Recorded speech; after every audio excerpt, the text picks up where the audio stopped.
right. Good morning, good evening, and good afternoon to everyone who is listening. This is Mr. E, also known as the Bearded Music Teacher, and this is the Bearded Music Teacher podcast, episode 7. Yes, 7. And we are doing a quick little thing on Chuck Berry. Now, the original plan was to lump these all together, the first wave of rock, but I realized that, well, maybe I should just make small, separate ones for my students. Again, this podcast channel is devoted to education. This intended purpose of this podcast channel is to provide my students with either a video, if you're watching the video of this, which can be found on YouTube by my link. So you actually have to get the link from me, or you can listen to the podcast. And these are the short, concise things without any listening activities, just the information that I have found personally, or that I have read, or that I have knowledge of while teaching the history of rock to my students. So, again, I'm going to make recommendations, like I have mentioned in past episodes, recommendations for people on what they should listen to, but I cannot play due to copyright issues um, these any of these artists' tracks. I don't want to do that to them. I respect them. I actually consider these guys like the gods of rock music. These guys hold a very near and dear heart place in my heart. So let's talk about Chuck Berry. So Chuck Berry is known for a couple things. All right, two things is his duck walk. So if you watch videos of him, it usually happens during like the middle part, usually solo of the song, where he'll kind of crouch down and he'll walk. If you're a fan of AC/DC, Angus, who is the guitar player for them, would do something similar to that. And he was, if I remember right, he said something about being influenced by Chuck Berry. And so there's that connection between that hard classic rock and Chuck Berry, the early rockers of the time. So he also was known for his guitar technique. So the guitar style that he used is perhaps the most, if not exactly, the um, the most imitated style in rock music. So, and that is simply the way I can explain is that you have a power chord. So I'm going to talk to guitarists here, a little bit of guitar speak. So in a lot of rock music, we use power chords or bar chords. It's a real easy way to do things, and you can really control the notes that you are doing. Power chords are usually the root, fifth, and octave above the root. So root, fifth, root, if you will.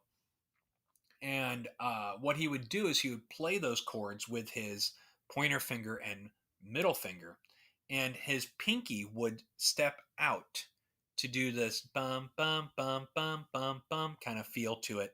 And you can hear it a lot in his music. For example, School Days, and I want to say Sweet Little 16.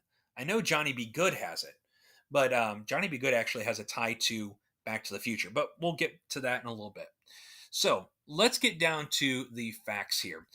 Charles Edward Anderson, that is Chuck Berry, and he lived in New Orleans. And it was very famously said by John Lennon, and I quote, "If you tried to give rock and roll another name, you might call it Chuck Berry." That's how big Chuck Berry was. And it's interesting because I just saw a video. I just saw a whole series of things. It was one of the concerts, and they actually quoted that. They actually quoted that. Again, it's if you tried to give rock and roll any other name, or sorry, let me do the direct quote here. If you tried to give rock and roll another name, you might call it Chuck Berry. And so he's kind of deemed as like the true founding father of rock.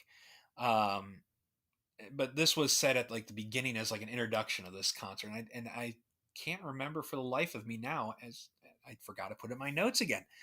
I need to take better notes. It seems like when I go to have these random tangents. Anyways, So he was born in St. Louis, Missouri, like I said, and he started playing guitar in high school, borrowing guitar riffs and stagecraft techniques from the blues legend T Bone Walker. The T Bone Walker, if you don't know, man, you have got to know this guy. Just dive deep into as many songs of T Bone Walker as you can with the blues.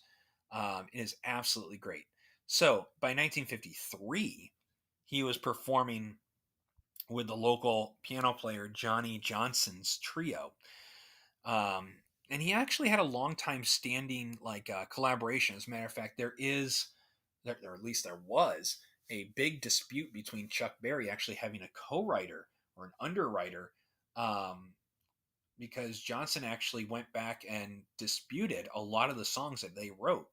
And so there is a couple articles that I've found through my research about that. So that's another thing you might want to look into as a little extension, if you will, for my students. Now, let's get back to the topic at hand. He also idolized the hard driving bluesmen of Muddy Waters and also Nat King Cole. These are two, to me, they're two different styles, but it's interesting how he kind of blends the two together.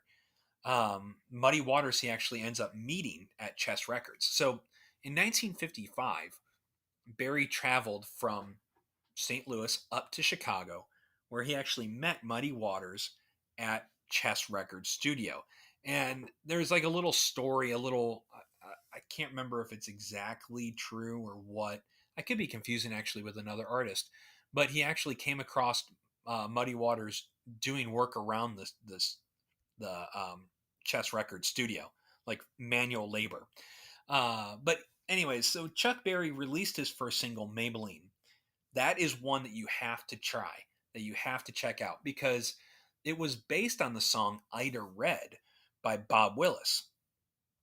Bob Willis, if you remember in past podcasts, Bob Willis did Western Swing, and I believe he did New San Antonio Rose. So he also did a song called Ida Red. And in class, what we do is if we have time, depending on if I'm running behind on things or not, we will put together those two songs back to back and see the similarities. Now, that climbed to number one on the R&B, Billboard's R&B charts. And then he followed it up with Roll Over Beethoven. So Roll Over Beethoven is one that I absolutely love. It really tells everyone, hey, look, take that old music, which is the idea of early rock, is that we take those old composers. Not to say Beethoven is like Ludwig von Beethoven is one of my favorite composers of classical music. And he says, hey, roll over Beethoven, gives send Tchaikovsky the news. And he's making these references to classical music, saying, "Hey, look, move aside all this classical music, and let's usher in this rock music." And that's what he does. That's what he ends up really saying in that song. And then he went on to do School Days, which was number one in the R&B charts. Crossed over, didn't went to number three in the pop charts in 1957. He then also went on to do rock and roll music, which is another, I wouldn't say a minor hit, but it didn't chart as well as School Days, Maybelline, Sweet Little 16, and Johnny Be Good.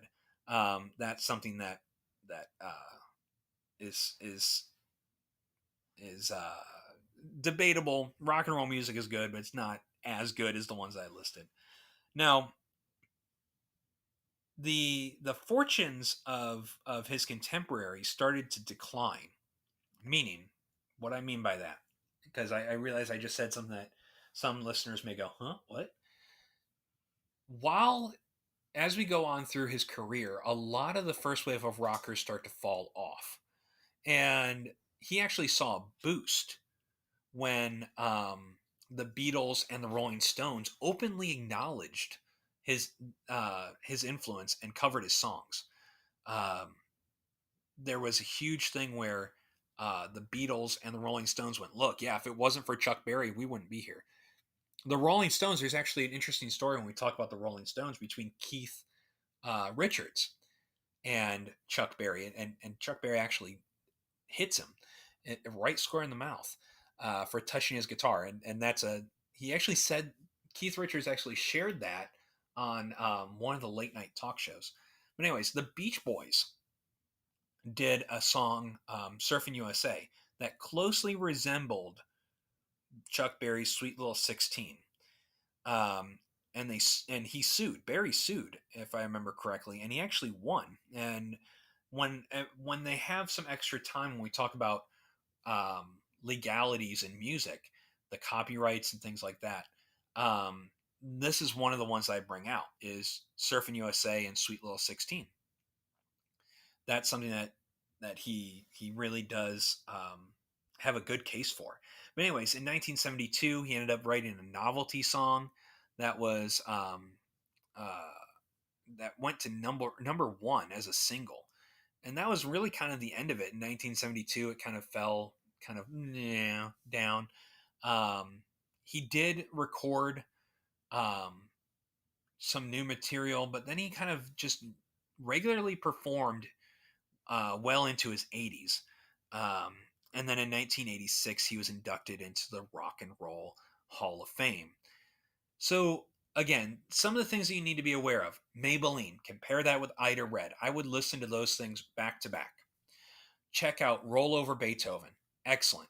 School Days is an excellent track for what the normal teenager or adolescent would see or feel during the day. So, Maybelline, Roll Over Beethoven, School Days, Johnny Be Good. If you are a big fan of Back to the Future, or you've seen Back to the Future, or want to see Back to the Future, um, I grew up. I grew up with that movie. I remember seeing it when I was younger on VHS when I was a kid. But Johnny Be Good is a great one. Michael J. Fox actually does mimic it pretty well. It isn't him doing it, but it you see it, and they actually allude to it in the clip of the movie to Chuck Berry. But, anyways, I'm getting ahead of myself, and I'm going beyond everything. So we're gonna end it right there. Check out, like I said, Maybelline, School Days, Sweet Little 16, Johnny Be Good, and have a blast with it. Listen to the guitar part, and then go on later and look at other guitarists later on in music and see how that definitely is there. All right, guys, that is it for today. Make sure you check out my Twitter. Again, the handle is MR underscore E underscore music FCS on Twitter. And thank you for listening. Now, check out, if you're an audio listener on this podcast, check out the song by Taylor Shannon, September.